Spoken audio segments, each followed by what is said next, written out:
जिन शर्तों को पूरा करने के बाद हम छुटकारा देने वाले के द्वारा अपने जीवन पर छुटकारा प्राप्त कर सकते हैं।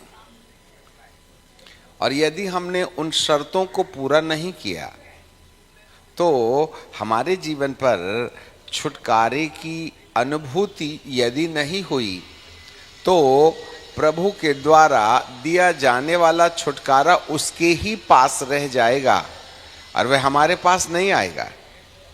इसलिए हमें कुछ शर्तें हैं जिनको पूरा करना जरूरी होता है, और यदि हम उन शर्तों को पूरा ना करें तो छुटकारा देने वाला छुटकारा देने की मनसा से हमारे सामने खड़ा तो रहेगा, परंतु हम प्राप्त करने का भाव रखने के बावजूद भी अपने जीवन के अंदर छुटकारा नहीं पा पाएंगे।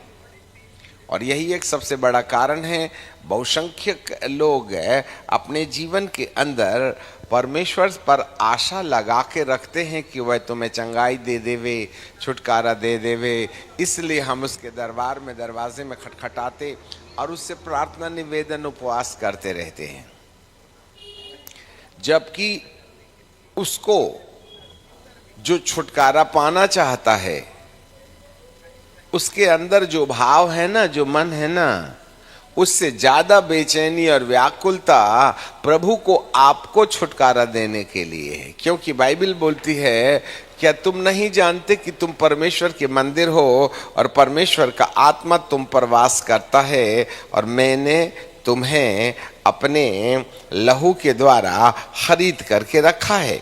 और ये बात है पहला कुरिन्थियों की किताब और उसका 3 अध्याय और उसके 16वें पद में हमको मिलता है।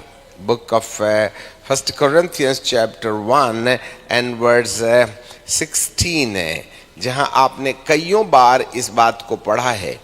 सो यहाँ ऐसे लिखा है, मैं आपके लिए बोलना चाहेंगे, 3 अध्याय और उसका 16वां पद, क्या तुम नहीं जानते कि तुम परमेश्वर के मंदिर हो और परमेश्वर का आत्मा तुम में वास करता है? और यदि कोई परमेश्वर के मंदिर को नाश करे, कौन कर रहा है नाश? इस देह को। जो कोई परमेश्वर के मंदिर को नाश करेगा तो परमेश्वर उसे नाश करेगा, क्योंकि परमेश्वर का मंदिर तुम हो और वह परमेश्वर का मंदिर पवित्र है और वह तुम हो। मंदिर, यस। 6वां अध्याय उसका 19 पद, क्या तुम नहीं जानते कि तुम्हारी देह है जिसमें आज बीमारियां हैं? क्या तुम नहीं जानते कि तुम्हारी देह है पवित्र आत्मा का मंदिर है और जो तुम में बसा हुआ है और तुम्हें परमेश्वर की ओर से मिला है, क्योंकि तुम अपने नहीं हो। वाह, तुम अपने नहीं हो, क्योंकि दाम देकर मोल लिए गए हो, इसलिए अपने देह के द्वारा परमेश्वर की महिमा करो।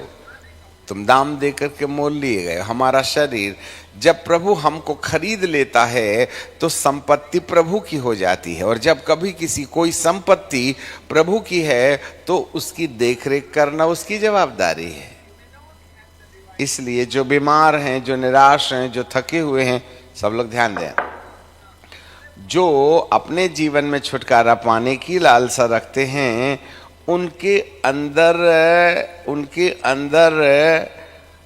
छुटकारा पाने की मनसा से ज्यादा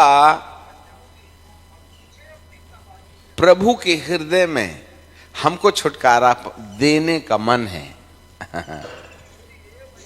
हाँ, तो जब प्रभु हमको हमारी इच्छा से ज्यादा इच्छा रखता है, एक कोढ़ी भी था ना मरकुस की किताब और उसके 45वें अध्याय में, वो प्रभु के पास आया और कहने लगा, हे प्रभु, यदि तू चाहे तो मुझे चंगा कर सकता है। ये बात कोढ़ी ने कहा। जरा पढ़िएगा, मरकुस रचित सुसमाचार और उसका 1 अध्याय और उसका 1 Corinthians मरकुस 1:40, और एक कोढ़ी ने उसके पास आकर उससे विनती की और उसके सामने घुटने टेक करके कहा, यदि तू चाहे तो मुझे शुद्ध कर सकता है। अब ये जो आशा है वह कोढ़ी के अंदर है शुद्ध होने के लिए, और उसने तरस खाकर उस पर अपना हाथ बढ़ाया, जबकि कोढ़ी ने ये नहीं कहा था कि तू अपना हाथ रख दे, परंतु बाइबल कहती है कि यीशु ने अपना सबसे पहली चीज तो तरस खाकर फिर उसने हाथ बढ़ाया और तीसरा उसको छू करके कहा, मैं चाहता हूं तो शुद्ध हो जा। It's a will of God. परमेश्वर की मर्जी है ये कि वह आपको चंगाई दे। परमेश्वर की मर्जी है कि आपका तन स्वस्थ रहना चाहिए।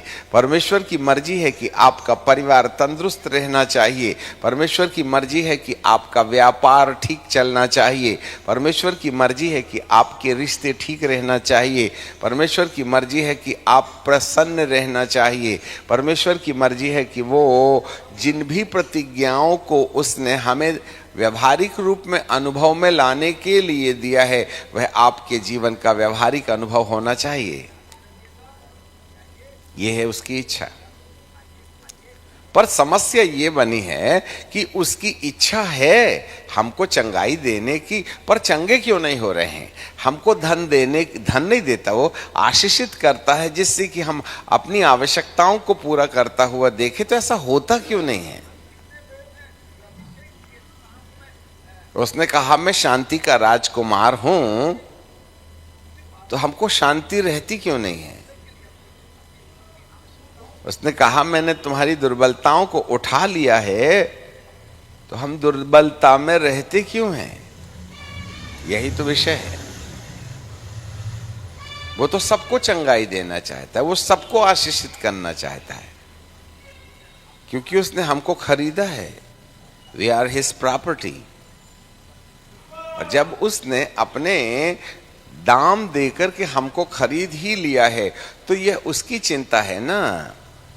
जब हम कार खरीद के लाते हैं, तो जब तक ये कार कंपनी के पास रहती है, तो कंपनी उसकी देखरेख करती है, उसमें पोछा लगाती है, चूहों का इंतजाम करती है, तेल पानी करती है। परंतु जब हम खरीद के ले आते हैं, तो कंपनी की जवाबदारी खत्म हो जाती है। अब मालिक है, वह हवा डाले या नहीं डाले, उसका मेंटेनेंस करे या ना करे, उसको साफ करे या ना करे। ऐसे ही प्रभु हमको खरीदा है। अब आप पहले मान तो लो कि उसने दाम देकर हमको खरीद लिया है। तुम अपने नहीं हो। और सबसे बड़ी बुराई ये है, हम अपने आप को अपना समझते हैं। और जिस दिन एक व्यक्ति अपने आप को अपना समझने की गलती बंद कर देवे और आप परमेश्वर की संपत्ति हैं ऐसा समझ बैठे, तो अगली जवाबदारी उसकी रहती है। परमेश्वर के हाथ के नीचे, परमेश्वर के बलवंत हाथ के नीचे दीनता से रहो, तो वह ठीक समय पर तुम्हें बढ़ाएगा। पर हम दीनता पसंद नहीं करते ना। हम तो अपने वजूद के लिए, अपने अस्तित्व के लिए लड़ते हैं। हम अपने आप को परमेश्वर की संपत्ति नहीं समझते। और जो परमेश्वर की संपत्ति होता है, वह परमेश्वर की इच्छा के अनुसार उसके लिए समर्पित हो जाता है। अब कार खरीद के हमने लाया, स्टीयरिंग को दाहिना घुमाया, तो दाहिना ही ना मोड़ेगी। यदि कार बोले, ए तू दाहिना ही दाहिना बुड़ाती है, मैं बायां ही बायां मोड़ूंगी, तो गैरेज में मिलेगी। ठीक है, क्योंकि उसको दायां मोड़ो तो दायां ही तरफ जाना चाहती। वो हमारी संपत्ति है, हम उसको ब्रेक मारेंगे तो रुकेगी। वो इंजन और कार बोले, यार तू बार बार ब्रेक मारता है और एक्सीलेटर भी ऐसा देता है, और ना तो क्या बोलते हैं, ये ब्रेकर में इतने जोर से कुदाते हैं कि मेरे सारे नट बोल्ट ढीले रहते हैं, कल से मैं तेरी सवारी नहीं करूंगा। तो वो बोलेगा, चल तेरे को गैरेज ले चलता हूं। समस्या यही है। एक व्यक्ति जब अपने तौर तरीके से जीवन यापन करता है, तो वह परमेश्वर की संपत्ति की अधीनता से निकल आता है। सबसे बड़ा दुश्मन यही है जो हमारे सिर में बैठा है। ये किसी की बात मानने तैयार नहीं है, लगाएगा अपना दिमाग। और जब एक व्यक्ति अपने जीवन में अपने सिर का जितना ज्यादा इस्तेमाल करता है, वह प्रभु से उतनी ही दूरी बनाता है। क्योंकि जो अपना सिर लगाता है वह प्रभु की अधीनता से बाहर चला जाता है। इसे ही स्वाभिमान कहते हैं। घमंड कोई और चीज नहीं है। घमंड एक व्यक्ति अपनी कल्पनाओं के आधार पर सोचना शुरू कर देवे और उसी के अनुसार करे और वो माने ना किसी की, उसको ही घमंड कहते हैं।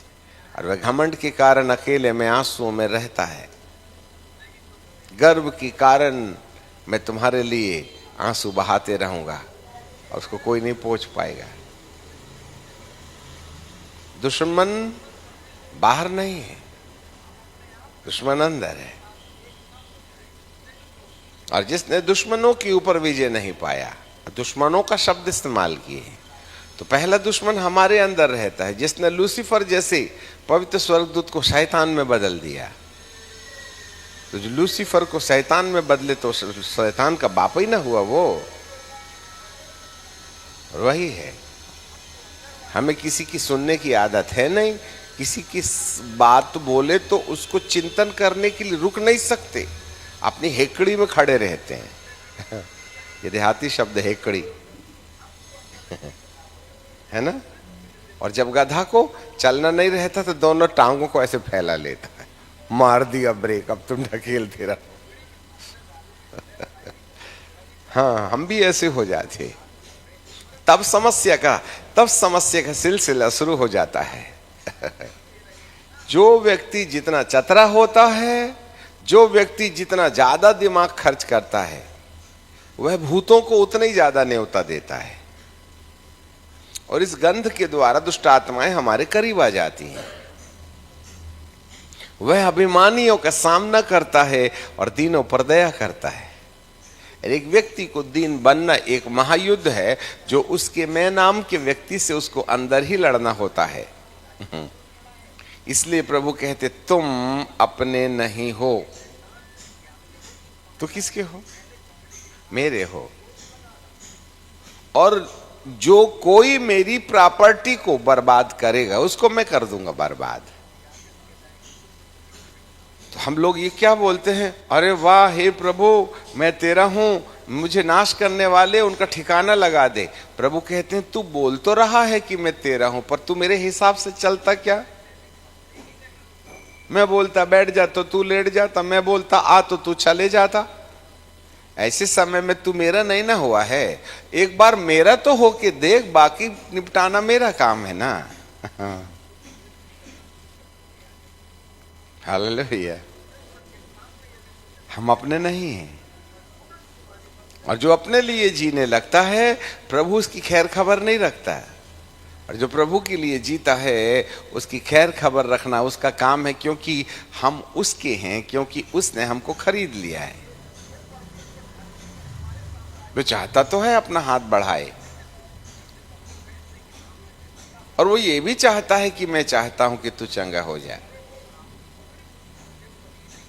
हे प्रभु, आप चाहते ही चाहते हो तो आप चंगा क्यों नहीं कर देते? अरे भाई, जो कोढ़ी उसके पास आएगा, घुटने टेकेगा और बोलेगा मैं उसी के ऊपर ना हाथ बढ़ाऊंगा। उस जमाने में बहुत से कोढ़ी थे, वो कोढ़ियों को टॉर्च लेके ढूंढने तो नहीं ना लगा था। जो उसके पास आएगा, जो यदि तुम मेरे पास आओगे तो मैं तुम्हें कभी नहीं निकालूंगा ना। अब कोई आना ही नहीं चाहता है, कोई उसकी विरासत होना ही नहीं चाहता है, कोई उसकी संपत्ति बनना ही नहीं चाहता है। अपनी अपनी अपनी अपनी लगाएगा, अपनी बुद्धि के हिसाब से चलेगा, खाएगा पिएगा सोएगा विचार करेगा। तो प्रभु थोड़ी ना बोलेगा मैं तेरा भूत निकाल देता हूं, ना ही ये कहेगा कि मैं तेरी चंगा है। दिल में तो है मेरे अंदर तड़फ कि मैं तेरी बीमारियों से तुझे छुटकारा दिला दूं, मैं जो शांति का राजकुमार हूं ना, मैं तुझे शांति दे दूं। मेरा नाम ही शांति का राजकुमार है। अब तुमको नींद नहीं आती तो गोली खा के सोते हो, तो ये समस्या आपकी ना है, क्योंकि आप मेरे पास आना नहीं चाहते हो। क्यों नहीं आती आपको नींद रात भर? क्यों हाथ पैर पटकते हो बिस्तर में? क्योंकि तुम प्रभु के पास आना नहीं चाहते हो। एक बार अपने दिमाग के अंदर में किसी कल्पना को आने के लिए छोटा सा भी दरवाजा बहुत बड़ी चीज होती है। थोड़ी सी भी खिड़की खोल दी ना तो रात भर की नींद में ब्रेक लगाने के लिए एक कल्पना बहुत है। We are allowing the negativity in our minds, and that's why they are giving the lot of responsibility, and all the time we are engaged with our thoughts, which is growing in our Lord, because we have opened the window for the negativity to come inside and occupy our own mind, and that's the reason we are suffering. शांति का राजकुमार जूता चप्पल छोड़ के भागता है। समझ रहे हैं बात को? प्रॉब्लम परमेश्वर का नहीं है ना, पहले उसकी विरासत हूं बोल के समझो तो सही आप।